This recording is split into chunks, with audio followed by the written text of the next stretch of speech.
na guys, di ba yung nasa sin tayo? Sa sin, naghahalo ang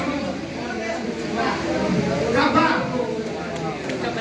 excitement, tense. Kaya dito, nagdamit na. Isipin nyo dito ang pasensya, guys. Hindi ko niya, bakit nila sasabihin mo rin?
Marunong sa assessment. Kasi doon pala sa assessment, guys, ito technique. Yung assessment na, guys, ng parasit-sagot, alam nyo kung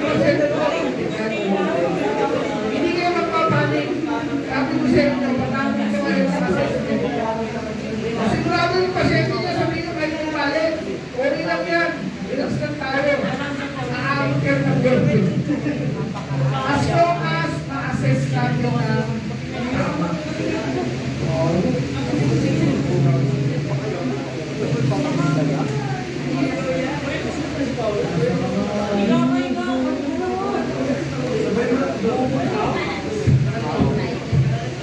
okay. Third question. Pwede ba yung unahin ko na yung iba?